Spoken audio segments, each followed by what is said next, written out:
मैं डॉक्टर सतीश चौहान, प्रवक्ता Hindi, Aryan inter college civil lines Moradabad. विषय हिंदी, कक्षा 11। प्यारे छात्रों, आज हम आचार्य केशव दास द्वारा रचित उनके प्रमुख काव्य ग्रंथ रामचंद्रिका के अंतर्गत स्वयंवर कथा और स्वयंवर कथा के साथ साथ हम विश्वामित्र और जनक की भेंट पर अध्ययन करेंगे। और इस अध्ययन से पहले मैं आचार्य केशव दास के संक्षिप्त जीवन परिचय पर प्रकाश डाल रहा हूँ, इसको आप ध्यानपूर्वक सुनेंगे। हम आचार्य केशव दास के जीवन परिचय पर चर्चा करते हैं। प्रिय छात्रों, हिंदी काव्य जगत में रीति काव्य के प्रणेता बल्कि रीति काल के प्रतिनिधि कवि, युग प्रवर्तक, महान विद्वान आचार्य केशव दास का जन्म मध्य भारत के बुंदेलखंड में बेतवा नदी के किनारे बसे ऐतिहासिक नगर ओरछा के व्यासपुर में सन 1555 में हुआ था। इनके पूजनीय पिताजी संस्कृत के प्रकांड विद्वान थे और इनके परिवार में सब परिवार के सदस्य संस्कृत में बातचीत करते थे। लोक भाषा हिंदी में कोई बातचीत नहीं करता था। जैसा कि इसमें दिया है कि भाषा बोल न जानहि जिनके कुल के दास, तेही भाषा कविता करी जड़मति केशव दास। प्रिय छात्रों, आचार्य केशव दास ओरछा नरेश मधुकर साहा के दरबारी कवि थे, राजकवि थे और ओरछा नरेश के छोटे भाई इंद्रजीत सिंह आचार्य केशव दास को अपना गुरु मानते थे।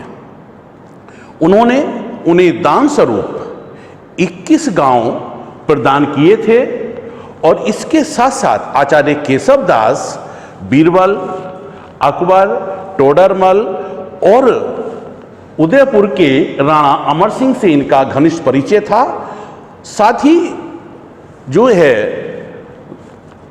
जो इंद्रजीत सिंह थे उनके साथ इनका तुलसीदास जी से भी परिचय हुआ और इसलिए वीर सिंह देव का आश्रय भी इन्हें प्राप्त हुआ। ये व्यवहार कुशल, नीति निपुण, विनोदी, निर्भीक एवं स्पष्टवादी केशव की प्रतिभा के महत्वपूर्ण गुण थे।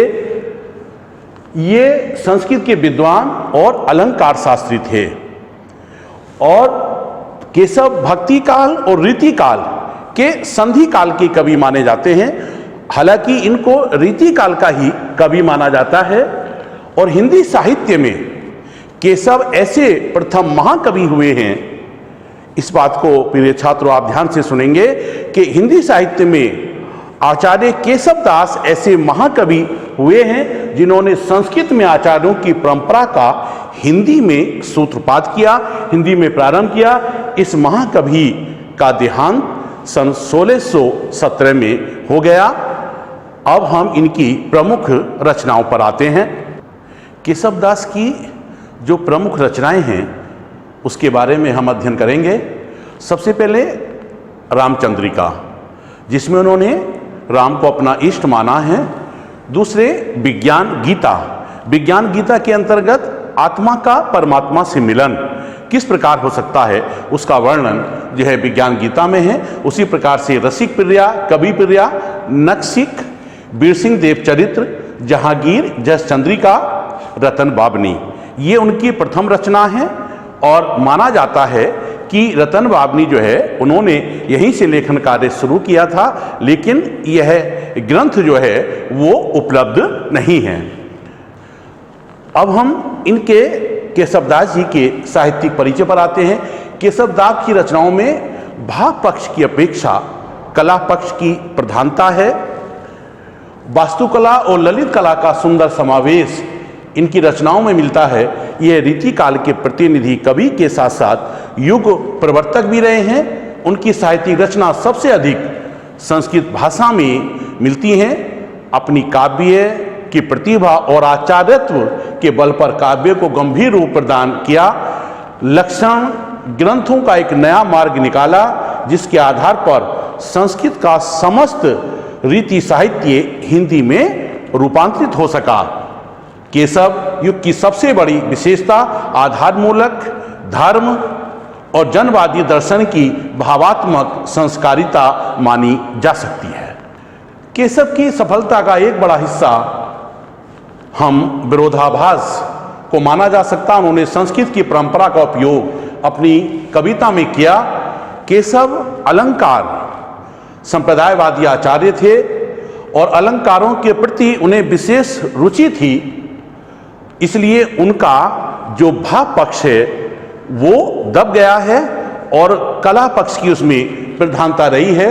अपनी भाषा की क्लिष्टता के कारण और साथ ही अलंकारों का अधिक प्रयोग करने के कारण उन्हें कठिन काव्य का प्रेत भी कहा जाता है।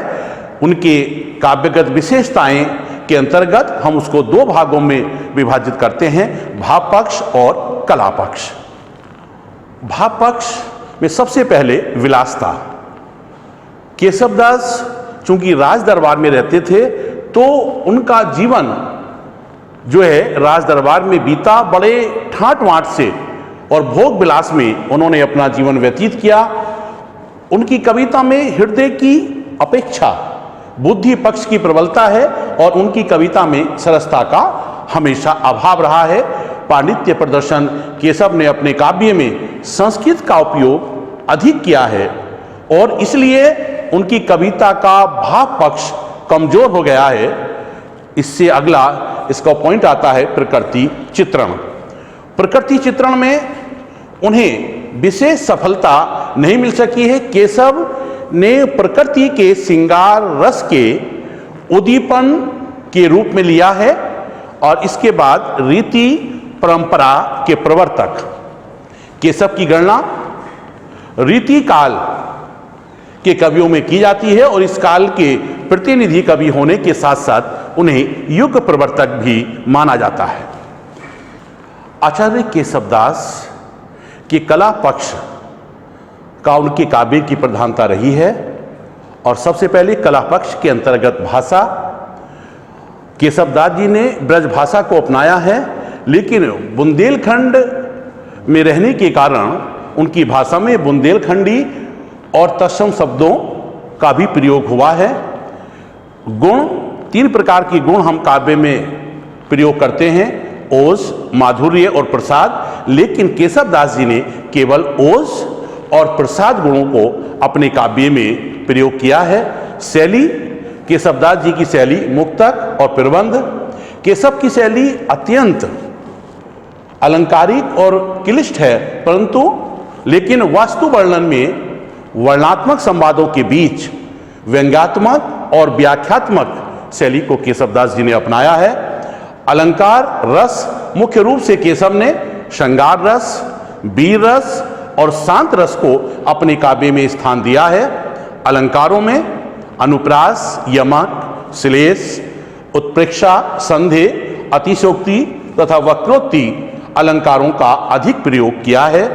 छंद, केशवदास द्वारा रचित रामचंद्रिका तो छंदों की नुमाइश ही है। इनके काव्य में संस्कृत के प्राय सभी छंदों का वर्णन किया गया है, लेकिन दोहा, सवैया और सोठा छंदों का इन्होंने अपने काव्य में अधिक प्रयोग किया है। अब केशवदास द्वारा रचित उनका काव्य ग्रंथ रामचंद्रिका में संग्रहित स्वयंवर कथा और ये सवैया है और इसको हम देखेंगे।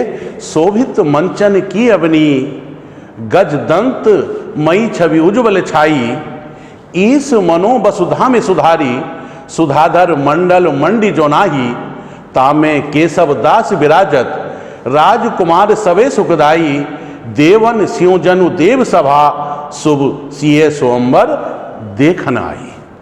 प्रिय छात्रों, जब राम और लक्ष्मण विश्वामित्र के साथ उनके यज्ञ की रक्षा के लिए वन में गए तो उन्होंने वहाँ ताड़का सुबाहु जैसे राक्षसों का वध करके वो जनकपुरी पहुँचे हैं और वहाँ जनक वाटिका में अपने गुरु के पूजा के लिए पुष्पों को चुन कर के लाए हैं और फिर वहीं पर सीता स्वयंवर में उन्होंने सीता स्वयंवर में पहुँचे हैं। तो उस समय का वर्णन यहाँ पर केशवदास जी ने बड़े सुंदर ढंग से किया है और उसमें हमें जो उपर्युक्त पदावतरण का इसका संदर्भ लिखना है, रेखांकित अंश की व्याख्या और सीता के स्वयंवर को देखने के लिए कौन चली आई हैं, सुंदर उज्जवल छवि वाले मंच किस वस्तु के बने हैं, प्रस्तुत पद्यांश में कौन सा अलंकार है।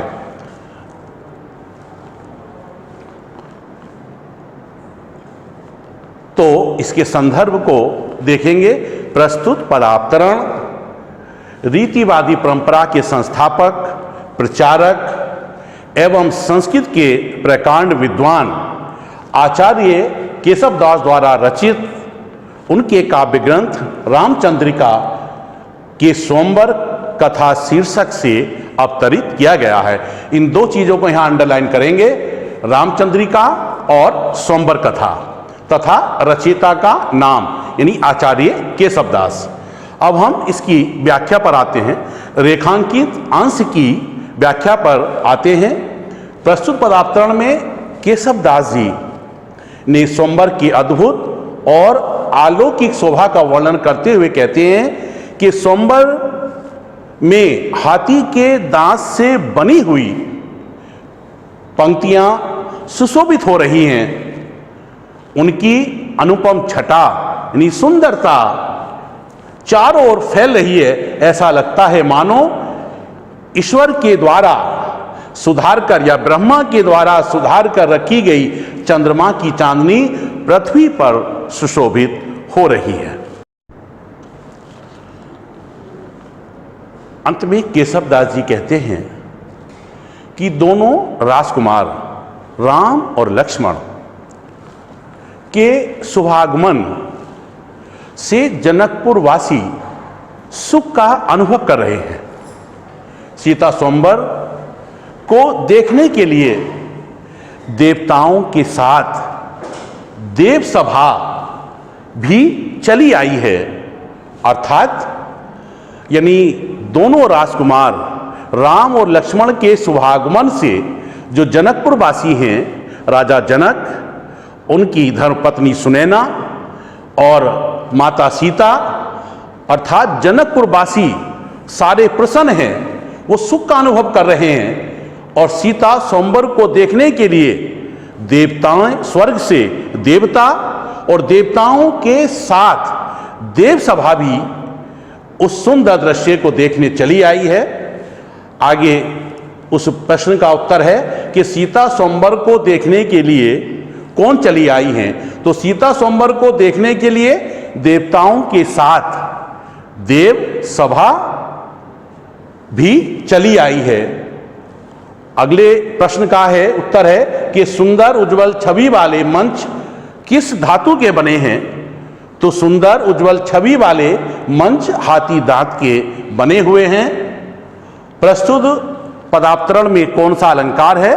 तो उसमें प्रस्तुत पदावतरण में अनुप्रास और उत्प्रेक्षा अलंकार है, क्योंकि उसमें मनो, जहां पर जनु मनु जानो मानो शब्द आते हैं वहां पर उत्प्रेक्षा अलंकार होता है, तो इसलिए यहां पर अनुप्रास और उत्प्रेक्षा अलंकार है।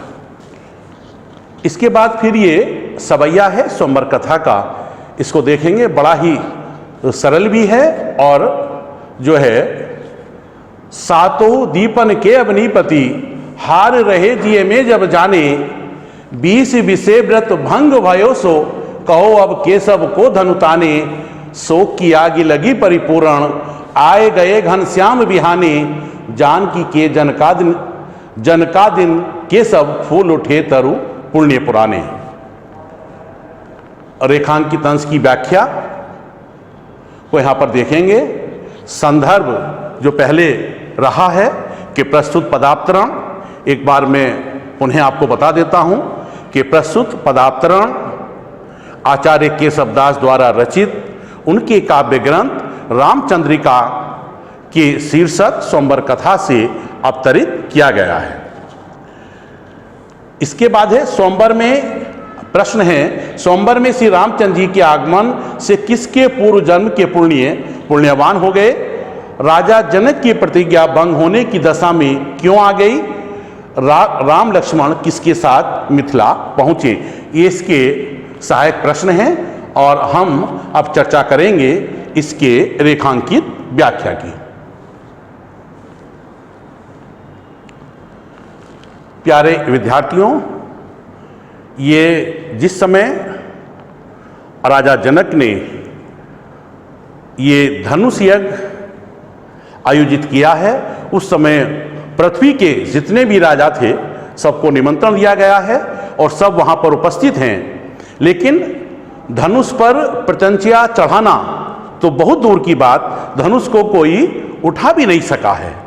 तो उस समय राधे श्याम रामायण में भी ये वर्णन है, राजा जनक जब चिंता में हैं कि मेरी प्रतिज्ञा शायद पूर्ण नहीं होगी, तो उस समय राजा जनक कहते हैं कि हे देश देश के राजागण, हम किसे कहें बलशाली है, हमको तो अगवा यह सूझा, पृथ्वी वीरों से खाली है। आसरा छोड़ प्रस्थान करो, दुख हमें दिया है दाता ने, सीता सुकुमारी का विवाह लिखा ही नहीं विधाता ने। ये शब्द जो हैं वो जनक जी कह रहे हैं, लेकिन यहाँ पर जो है कहते हैं कि केशव दास जी कहते हैं कि 7 द्वीपों के राजा गण शिव धनुष को उठाने का प्रयास करके हार गए।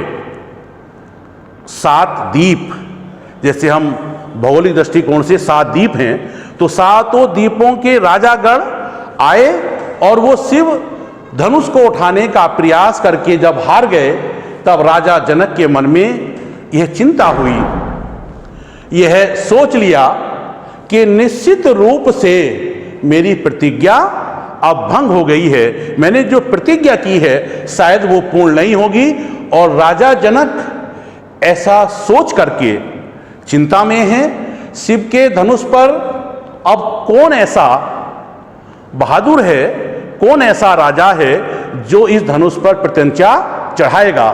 धनुष का, प्रिय विद्यार्थियों, धनुष का खंडन नहीं करना था, केवल धनुष उठा करके उस पे बाण या प्रत्यंचा चढ़ाना था।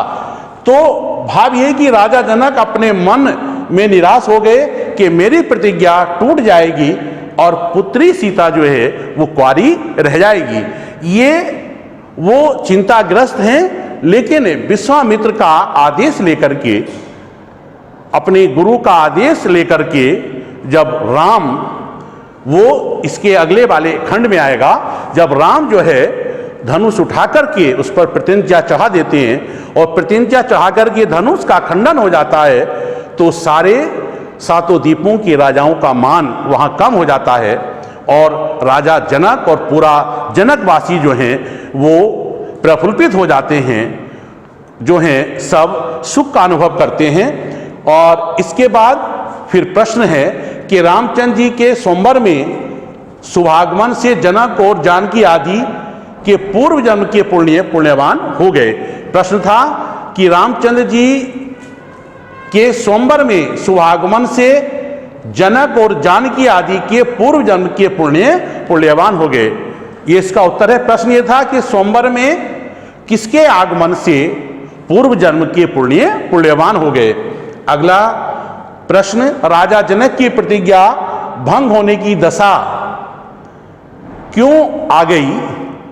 इसका उत्तर, राजा जनक की प्रतिज्ञा भंग होने की दशा में इसलिए आ गई क्योंकि 7 द्वीपों के राजागण उस धनुष को नहीं उठा सके, इसलिए अपने को असमर्थ पाकर के वे स्वयं को पराजित मानने लगे। फिर है विश्वामित्र के साथ दोनों राजकुमार राम और लक्ष्मण के साथ मिथिला पहुंचे, अर्थात विश्वामित्र के साथ कौन पहुंचे? तो विश्वामित्र के साथ राम और लक्ष्मण मिथिला पहुंचे, यानी जनकपुर पहुंचे। उसका दूसरा नाम मिथिला भी है। इसके बाद है विश्वामित्र और जनक की भेंट। विश्वामित्र और जनक की भेंट में ये सवैया केशव ये मिथिलाधिप हैं, जग में जिन कीर्ति बेली बई है, दान कृपान विधानन सो, सिगिरी वसुधा जिन हाथ लगी है, अंग 6 सातक 8 सो, भव तीनई लोक में सिद्धि भई है, वेद त्रयी अरुराज सिरी परी, पूर्णता शुभ योगमयी है। इसका संदर्भ हम देखेंगे। प्रस्तुत पदावतरण रीतिकाल के प्रतिनिधि कवि केशवदास द्वारा रचित उनके प्रमुख काव्य ग्रंथ रामचंद्रिका में संग्रहित विश्वामित्र और जनक की भेंट शीर्षक से अवतरित किया गया है। इसको यहाँ गद्यांश पद्यांश ना करके पदावतरण लिखेंगे और अंडरलाइन करेंगे रामचंद्रिका को, विश्वामित्र और जनक की भेंट और कवि के नाम को केशव दास द्वारा। इसके बाद ये रेखांकित अंश की व्याख्या। इस व्याख्या से पहले इसके सारांश को, भाव को जानना जरूरी है। प्रिय विद्यार्थियों, जिस समय रामचंद्र जी अहिल्या का उद्धार करके सीता स्वयंवर में पहुंचे हैं, तो ये जानकारी आपको होना चाहिए कि अहिल्या का बेटा सतानंद जो राजा जनक का कुल पुरोहित था, तो उन्होंने राम से पूछा है कि क्या आप मेरे माता पिता के आश्रम होकर के आए हैं? तो राम ने, वाल्मीकि रामायण में है, राम ने कहा है कि मैं उनसे आशीर्वाद लेकर के आया हूं। तो उसी के बारे में जो है यहाँ पर देखेंगे रेखांकित अंश की व्याख्या। ये जानकारी मैंने आपको दी कि विश्वामित्र राजा जनक का परिचय देते हुए श्री राम से कह रहे हैं कि केशव ये मिथिलाधिप हैं। केशवदास जी कहते हैं कि मिथिला के राजा जनक हैं और जग में जिन कीर्ति बेली बही है, जिन्होंने संसार में यश रूपी बेल को बोया है। कहने का भाव यह है कि सारे संसार में इनकी कीर्ति और यश फैला हुआ है। और फिर आगे कहते हैं, दान कृपान विधानन सो, सिगिरी वसुधा जिन हाथ लगी है। और राजा जनक को हम विधे भी कहा जाता है कि दान में, यहां कृपान तलवार से है, लेकिन दान रूपी तलवार, और विधानन सो, सिगरी सारी ब्रजभाषा का शब्द है, सारी को सिगरी, वसुधा पृथ्वी जिन हाथ लगी है, अर्थात जिन्होंने सारी पृथ्वी पर अपना अधिकार कर लिया है। कहने का भाव यह है कि सारे संसार में इनका यश और कीर्ति फैली हुई है। दान, तलवार और राजनीति में राजा जनक ने संपूर्ण पृथ्वी को, सारी पृथ्वी को अपने अधिकार में कर लिया है, अपने बस में कर लिया है। अथवा दान रूपी तलवार चला करके उदारता, राजा जनक को सबसे बड़ा उदारवादी राजा भी कहा जाता है, इसलिए उन्हें विधे भी कहा जाता है कि दान रूपी तलवार को चला करके उदारता और दान देने के स्वभाव से इन्होंने सारी पृथ्वी पर विजय प्राप्त कर ली है। अर्थात जो है विश्वामित्र राजा जनक की इस पदावतरण में प्रशंसा कर रहे हैं, उनके यश और कीर्ति के बारे में। इस पर आधारित प्रश्नोत्तरों को अब देखेंगे। मिथिलापुरी के राजा कौन है? बड़ा सरल सा प्रश्न है। मिथिलापुरी के राजा जनक और विधे हैं। मैंने पहले ही बताया था कि राजा जनक का दूसरा नाम हम उन्हें विधे भी कहते हैं। फिर अगला प्रश्न है, संपूर्ण संसार में किसकी कीर्ति फैली हुई है? तो बड़ा सरल उत्तर कि राजा जनक की कीर्ति संपूर्ण संसार में फैली हुई है। इसके बाद प्रश्न है, अंक 6 सातक 8 सो भव, तिन्हु लोक में सिद्धि भई है, पंक्ति में किस विधि द्वारा सिद्धि प्राप्ति की बात कही गई है? इसको देखेंगे प्यारे विद्यार्थियों। प्रस्तुत पंक्ति में वेद के 6 अंग राज्य के 7 अंग और योग के 8 अंगों द्वारा सिद्धि प्राप्ति की बात कही गई है। वेद के 6 अंग जो है शिक्षा, ज्योतिष, व्याकरण, कल्प, निरुक्त और छंद, ये वेद के 6 अंग माने जाते हैं। और इसके बाद राज्य के 7 अंग जो है राजा, मंत्री, उसके गुरु, मित्र, कोष और सेना और दुर्ग यानी किला जिसमें राजा निवास करता है, ये राज्य के 7 अंग माने जाते हैं। और योग के 8 अंग यम, नियम, आसन, प्राणायाम, प्रत्याहार और धारणा, ध्यान और समाधि, ये योग के 8 अंग हैं। तो इस प्रश्न में यह है कि प्रस्तुत पंक्ति में वेद के 6 अंगों, राज्य के 7 अंगों, योग के 8 अंगों द्वारा सिद्धि प्राप्ति की बात कही गई है, जिसमें वेद के 6 अंग माने जाते हैं और राज्य के 7 अंग और योग के जो है 8 अंग माने जाते हैं। तो इसके द्वारा यानी वेद के 6 अंगों के द्वारा, राज्य के 7 अंगों के द्वारा और योग के 8 अंगों के द्वारा जो है सिद्धि प्राप्ति की बात कही गई है। हाँ, तो प्रिय विद्यार्थियों, ये आचार्य केशव दास द्वारा स्वयंवर कथा विश्वामित्र और जनक की भेंट पर आधारित मैंने रेखांकित अंश की व्याख्या आपके सामने प्रस्तुत की। वास्तव में केशव दास के हम 3 रूपों में उन्हें देख सकते हैं, आचार्य के रूप में, महाकवि के रूप में और इतिहासकार के रूप में। क्योंकि केशव दास जो है उन्होंने अपने काव्य में क्लिष्ट भाषा को अपनाया और साथ ही अलंकारों का अधिक प्रयोग किया, इसलिए उन्हें कठिन काव्य का प्रेत भी कहा जाता है। और यदि हम देखें तो सूर और तुलसी के बाद केशव का स्थान आता है।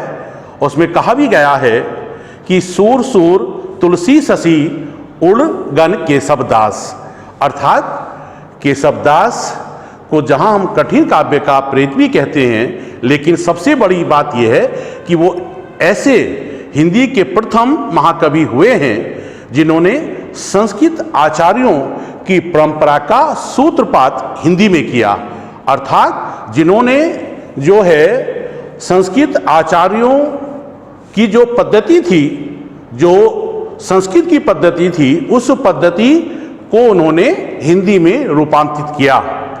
इसलिए केशव दास को महत्वपूर्ण महाकवि के रूप में, आचार्य के रूप में और हम इतिहासकार के रूप में जानते हैं।